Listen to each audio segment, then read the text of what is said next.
Orang yang mendapatkan harta yang haram, dia sedekahkan, tidak adalah baginya pada itu sedekah pahala dan adalah dosa atasnya. Nah, jadi artinya bersedekah lawan harta nang haram itu bukan maulah pahala, tetapi maulah dosa.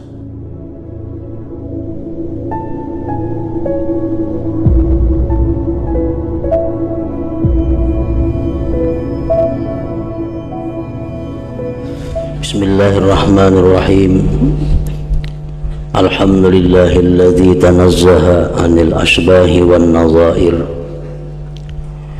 al-'alimi biz-zawahiri was-sarair. Ashhadu an la ilaha illallah wahdahu la syarika lah, al-awwal wal akhir. Wa ashhadu anna sayyidana Muhammadan 'abduhu wa rasuluhu az-zahir.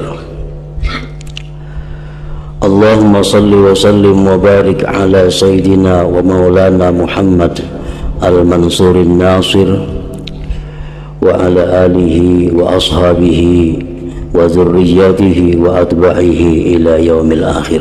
Amma ba'du.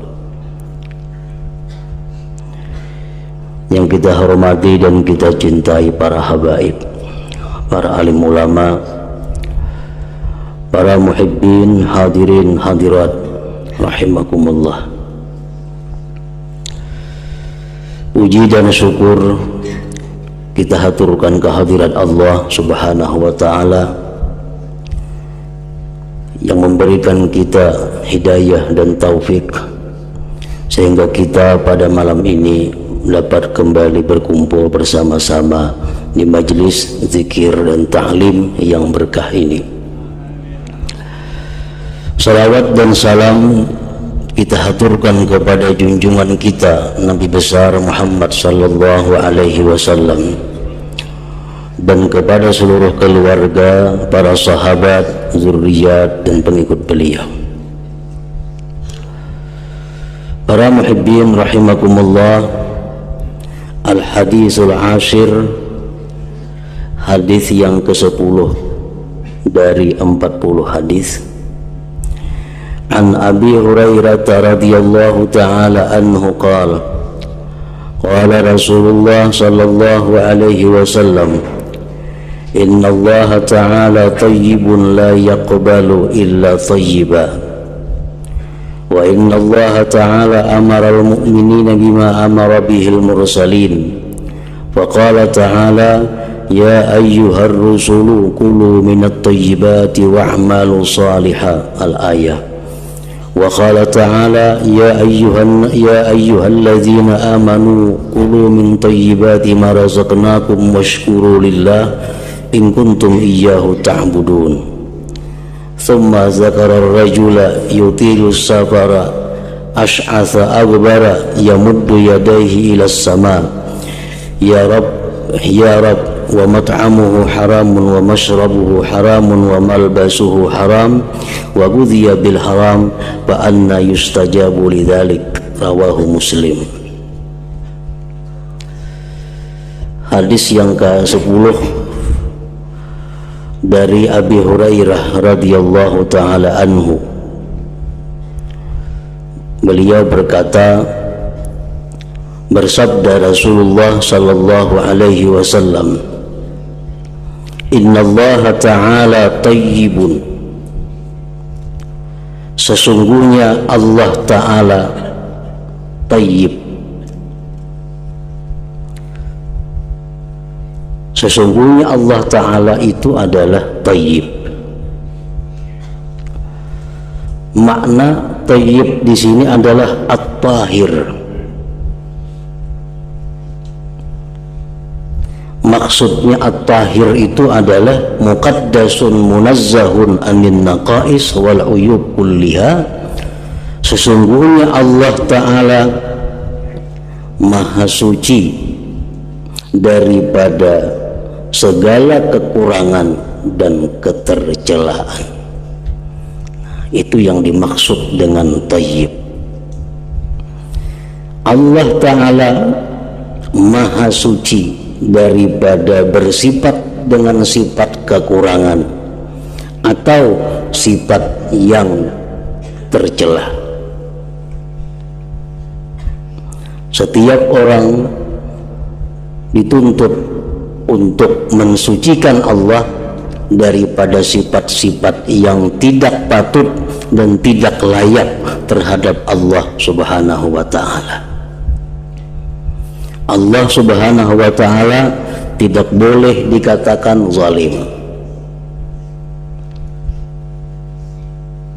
Allah Subhanahu wa ta'ala tidak boleh perbuatannya, keputusannya dikatakan kurang bagus.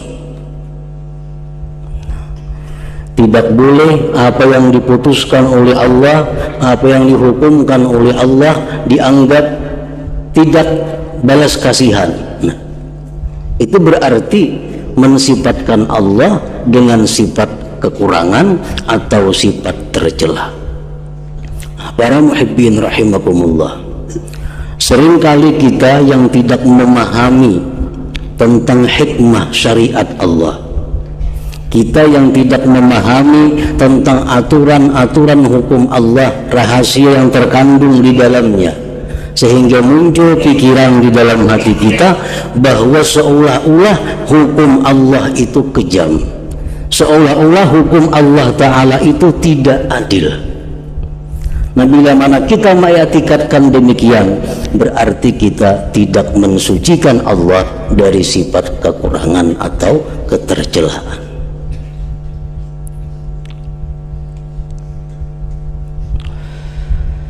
Nah, para muhibbin rahimakumullah, nah oleh karena itu kita dituntut, kita disuruh untuk mempelajari segala hukum-hukum Allah dan mencari apa rahasia yang ada di dalamnya.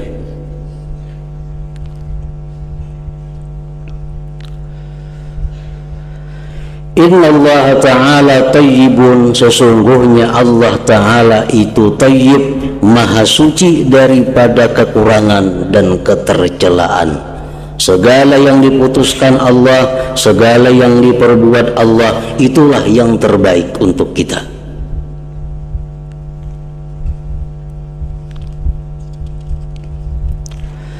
La yaqbalu illa tayyiba, tidak menerima Allah kecuali yang tayyibah, kecuali yang tahira, yang suci juga.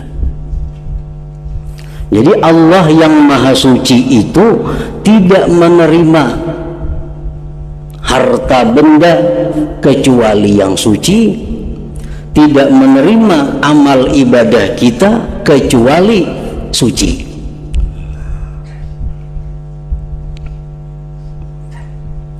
Amal ibadah kita yang bercampur dengan riya, amal ibadah kita yang bercampur dengan ujub, amal ibadah kita yang bercampur dengan idlal, nah ini amal ibadah yang tidak thayyib. Bagaimanapun banyaknya amal ibadah, tetapi bila mana tidak suci, tidak tahir, maka Allah tidak akan menerima. Karena Allah bersifat thayyib. La yaqbalu illa thayyibah, tidak menerima Allah kecuali yang thayyib. Jadi amal ibadah itu diterima oleh Allah, amal ibadahnya mesti bersih, niatnya mesti bersih. Orang yang melakukan amal ibadah itu pun mesti bersih. Dan orang yang beramal ibadah itu diberi makan, dibesarkan dengan makanan yang bersih. La yaqbalu illa thayyibah, Allah tidak akan menerima kecuali yang bersih. Nah, para muhibbin rahimakumullah, di dalam sepotong hadis ini berbagai macam pensarahan, penjelasan dari para ulama. Ada yang berpendapat bahwasanya Allah Ta'ala itu maha suci dan Allah tidak akan menerima sedekah kecuali dari harta yang suci. la yaqbalu illa thayyiba. Artinya Allah tidak akan menerima sedekah kecuali dari harta yang thayyib, yang halal artinya. Nah, harta yang tidak halal itu sudah jelas tidak akan diterima oleh Allah Subhanahu wa ta'ala. Ibnu Abbas radhiyallahu anhu berkata, "Man iktasaba malan haraman wa tasaddaqa bih lam yuqbal minhu." Orang yang mendapatkan harta yang haram dan dia sedekahkan dengannya, maka tidak diterima daripadanya. Dalilnya apa? Innallaha thayyibun la yaqbalu illa thayyiban. Dan Rasulullah sallallahu alaihi wasallam bersabda, "Man kasaba malan haraman fatasaddaqa bih lam yakun lahu fihi ajrun wa kana itsmuhu alaih." Orang yang mendapatkan harta yang haram, dia sedekahkan, tidak adalah baginya pada itu sedekah pahala dan adalah dosa atasnya. Nah, jadi artinya bersedekah lawan harta nang haram itu bukan maulah pahala, tetapi maulah dosa. Para muhibbin rahimakumullah. Lalu bagaimana caranya kalau kita ada mendapatkan harta yang haram? Dahulu pernah menipu orang, hartanya ada. Dahulu pernah merampok orang, sekarang hartanya ada. Dahulu pernah membungakan duit, sekarang hartanya masih ada. Lalu harta-harta yang haram yang ada di tempat kita ini bagaimana caranya agar kita bisa selamat? Bukan disedekahkan. Jangan sekali-kali disedekahkan. Disedekahkan justru menambah dosa bagi kita. Jadi harta-harta yang haram yang ada pada kita itu mestinya dikembalikan kepada pemiliknya. Jangan disedekahkan. Ini bari mencuntan ampun si anu, bulikakan lawan si anu. Nah, itu kalau kita tahu orangnya. Nah, andai kata kita ini banyak punya harta-harta yang haram, tapi kita kada tahu kemana harus mengembalikan. Nah, disinilah ulama mengatakan bahwa harta seperti itu hendaknya digunakan untuk kemaslahatan kaum muslimin, yang mana pahalanya itu untuk mereka-mereka yang punya hak pada harta itu. Nah, jadi jangan dikatakan sedekah, jangan dikatakan hadiah, jangan dikatakan wakaf. Duit bunga bank wakaf kada mau. Karena ini ampun orang. Wakaf itu milik kita. Duit bunga bukan milik kita. Duit bunga mesti kembalikan kepada ampunnya, kepada yang berhak. Nah, bila mana kita menyedekahkan milik orang lain, mewakafkan milik orang lain, menghadiahkan milik orang lain, bukan kita berpahala, kita berdosa. Kita mengambil tapi orang beriakan, maulah itu, bukan berpahala. Nah, maka itu Allah Subhanahu wa ta'ala tidak akan menerima sedekah atau apapun kecuali dari yang halal. Andai kata dia bersedekah dengan yang haram, Allah tidak menerima, wa kana itsmuhu alaih, dan dosa atasnya. Wa inna Allah ta'ala amara al-mu'minin bima amara bihil mursalin. Sesungguhnya Allah Ta'ala memerintahkan orang-orang yang beriman dengan sesuatu yang Allah perintahkan dengannya para rasul. Para rasul Allah perintahkan memakan yang halal. Orang beriman pun Allah perintahkan demikian. Para rasul diperintahkan Allah memakai pakaian yang halal. Orang beriman pun demikian pula halnya. Faqala ta'ala, firman Allah Ta'ala, ya ayyuhar rusulu kulu minat tayyibati wa'malu salihah. Al-ayat. Firman Allah Ta'ala, wahai para rasul, Kulu minat thayyibat, makanlah daripada yang bersih-bersih, yang halal-halal. Wa'malu salihah, dan beramallah kamu amal yang saleh. Nah, para muhibbin rahimakumullah, oleh para ahli tafsir, susunan ini kalimat-kalimat mengandung arti. Allah berfirman, kulu minat thayyibat wa'malu salihah, makanlah yang halal dan beramallah amal saleh. Artinya apa? Sebelum kita beramal saleh, kita pasti lebih dahulu ada kekuatan, ada tenaga, tetapi dari makanan yang halal. Kalau kita ada tenaga, ada kekuatan daripada yang haram, kita tidak akan bisa beramal saleh. Kalaupun beramal saleh, Allah tidak akan menerima amal saleh itu. Nah, ya ayyuhar rusulu kulu minat thayyibat wa'malu salihah. Wa qala ta'ala ya ayyuhalladzina amanu kulu min thayyibati ma razaqnakum washkuru lillah in kuntum iyyahu ta'budun. Wahai orang-orang yang beriman, makanlah daripada yang halal-halal yang kami berikan kepada kamu. Menurut golongan ahlu sunnah wal jamaah, rezeki itu kada tentu halal. Rezeki bisa haram, bisa halal.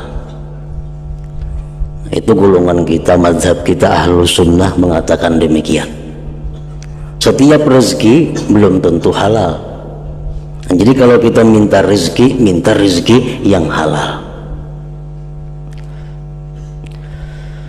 Wahai orang-orang yang beriman, makanlah daripada yang halal-halal, daripada rezeki yang kami berikan kepada kamu. Washkuru lillah, dan bersyukurlah kepada Allah. Jadi memakan yang halal itu sesuatu nikmat. Setiap sesuatu nikmat itu wajib disyukuri. Nah, asal makanan ini halal. Nah, kalau makanan yang haram disyukuri justru menambah dosa. Orang makan babi, makan untung alhamdulillah. Nah, ini menambah mudarat. Allah memerintahkan bahwa makanlah yang halal-halal, kemudian syukuri itu. Kulu minat thayyibat, kulu min thayyibati ma razaqnakum washkuru lillah in kuntum iyyahu ta'budun. Sebagian ulama tafsir menjelaskan bahwa kita mampu bersyukur kepada Allah, kita bisa menggunakan nikmat ini di jalan Allah kalau kita selama ini makan makanan yang diizinkan atau dihalalkan oleh Allah Subhanahu wa ta'ala. Para muhibbin rahimakumullah, summa zakara ar-rajula yutilu safara ash'asa awbara yamuddu yadayhi ila as-sama ya Rabb ya Rabb wa mat'amuhu haramun wa mashrabuhu haramun wa malbasuhu haramun wa ghudhiya bil haram fa anna yustajabu lidzalik. Kemudian Rasulullah sallallahu alaihi wasallam menyebutkan seseorang laki-laki yang lama di dalam perjalanan ibadahnya. Laki-laki itu usang, berdebu. Dia memanjangkan tangannya ke langit, itu berdoa, memanjangkan tangan ke langit sambil berkata ya Rab, wahai Tuhanku, wahai Tuhanku. Sedangkan makanannya itu adalah haram, yang diminumnya haram, yang dipakainya haram, dan dia diberi makan dengan yang haram, maka bagaimana doa itu bisa dikabulkan baginya? Para muhibbin rahimakumullah, Artinya bagaimanapun kita ini berdoa memakai nama-nama Allah. Ya Rabb itu nama Tuhan, Ya Rabb. Bagaimanapun kita bertawassul dengan para wali, dengan para anbiya, bagaimanapun kita mengangkat tangan tingginya, bagaimanapun doa yang kita baca, Allah kada akan memperhatikan itu semua kalau di dalam tubuh kita atau di atas tubuh kita ini masih ada sesuatu yang diharamkan Allah Subhanahu wa ta'ala. Pakaian kita kah haram, makanan kita kah haram, minuman kita kah haram. Nah, selama itu masih ada dalam tubuh kita, doa apapun yang kita baca dari aulia siapapun doa itu, Allah kada akan berkenan menerima doa itu. Para muhibbin rahimakumullah, Rasulullah sallallahu alaihi wasallam bersabda, "Walladzi nafsu Muhammadin biyadihi, innal 'abda la yakdhibu luqmatal haram fi jawfi ma yataqabbalullahu minhu al-malan 40 yauma." Rasulullah SAW bersumpah, demi diri Muhammad di tangan Allah, seseorang hamba sungguh dia memasukkan satu suap yang haram dalam rongganya, perutnya, tidak menerima Allah Ta'ala daripadanya amalan selama 40 hari, baik itu fardu atau amalan sunat. Nah, satu suap yang masuk ke dalam rongga kita berakibat Allah tidak akan menerima amal ibadah kita sunat atau fardu selama 40 hari. Para muhibbin rahimakumullah, maka dengan sabda Rasulullah sallallahu alaihi wasallam ini, dengan firman Allah Subhanahu wa ta'ala, maka jelaslah bahwa harta yang halal itu merupakan pokok atau dasar daripada apa yang kita lakukan dalam beribadah kepada Allah Subhanahu wa ta'ala.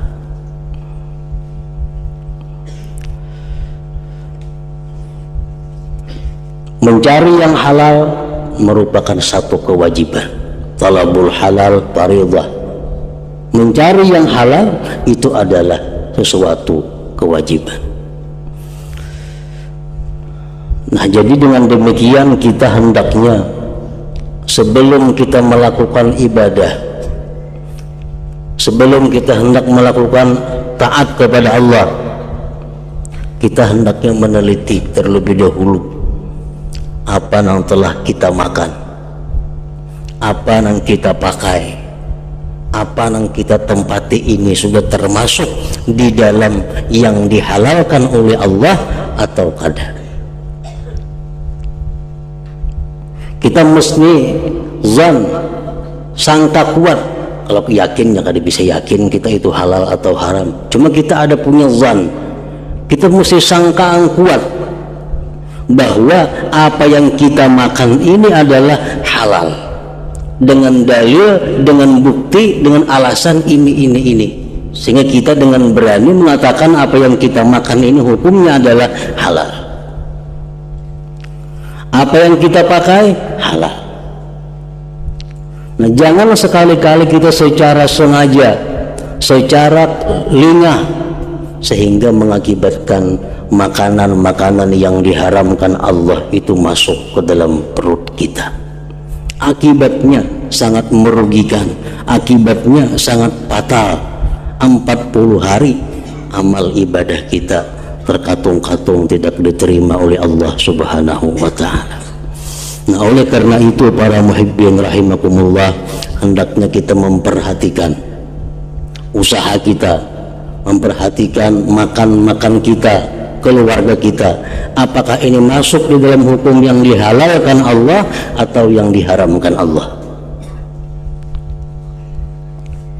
Para ulama mengajarkan kepada kita bagaimana kita untuk mendapatkan rezeki yang halal. Pertama, mereka mengatakan syaratnya adalah al-ilmu, ilmu.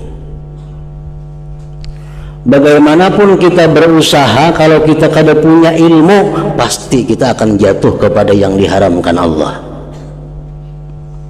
Jual beli ada syarat rukunnya, sanda besanda ada syarat rukunnya, siwa bersiwa ada syarat rukunnya. Bila itu kada terpenuhi, kada sah. Bila kada sah, kada halal. Jadi setiap orang yang berusaha diwajibkan dia belajar ilmu agama tentang usahanya itu. Orang bisa berdagang pakaian, nah ini wajib belajar ilmu agama bagaimana tentang berdagang pakaian ini supaya hasilnya halal. Orang berdagang beras, ini wajib belajar ilmu berdagang beras supaya hasil dagangannya itu sah dan halal. Nah ini wajib. Bila kada belajar ilmu itu, pasti akan jatuh kepada yang tidak halal. Kayak apa akadnya, kayak apa ijabnya, kayak apa kabulnya, kayak apa lapasnya. Nah semuaan diatur di dalam agama kita. Jadi setiap muslim muslimah yang berusaha itu wajib fardu ain belajar hukum agama mengenai usahanya itu. Satu. Yang kedua, al-ihtiyat bil kasbi, berhati-hati dalam usaha. Nah, sudah tahu kalau kayak ini sah, kayak ini kada, kayak ini atur di dalam. Nah kemudian dia berhati-hati dalam usahanya. Ada usaha-usaha yang sangat dekat dengan ketidakhalalan. Ada usaha-usaha yang tipis antara halal dan haram. Ada usaha-usaha bila mana melakukan sesuatu yang halal kada berujung. Bila menipu hanya berujung. Nah, ada usaha-usaha seperti itu. Ini ada gawian, cuma bila aku manggawi ini bila ada suguk sini hanya dapat gawian ini kena. Bila kada membunguli orang kada berujung dengan manggawi ini nah usaha macam itu kada perlu digawi.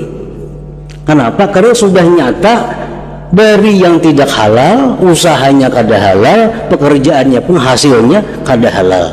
Kita makan, anak makan, bini makan, semua di rumah kada nang halalnya lagi. Ihtiyat bil kasbi, hati-hati di dalam berusaha.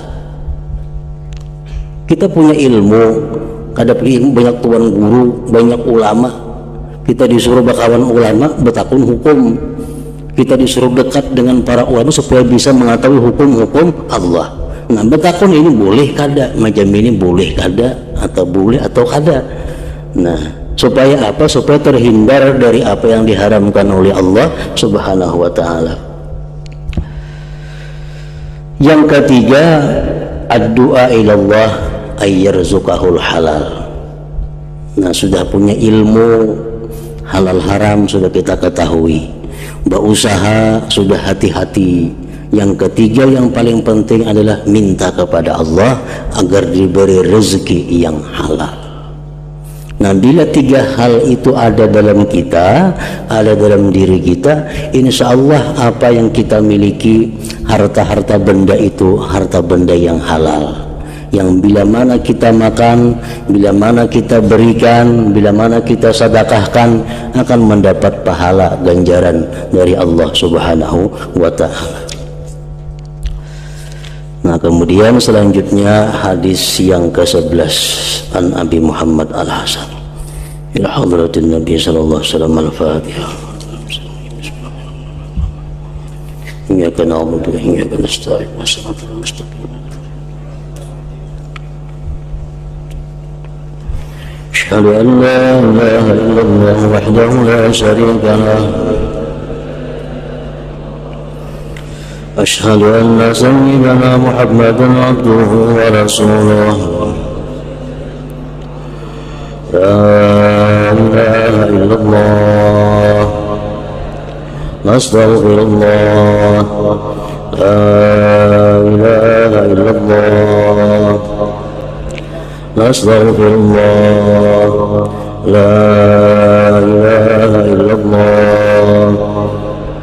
أستغفر الله لا إله إلا الله ونتوب إلى الله لا إله إلا الله محمد رسول الله صلى الله عليه وسلم ويا أيها الرجل منه شفاعة صلوا عليه سلموا تسليما صلى وسلم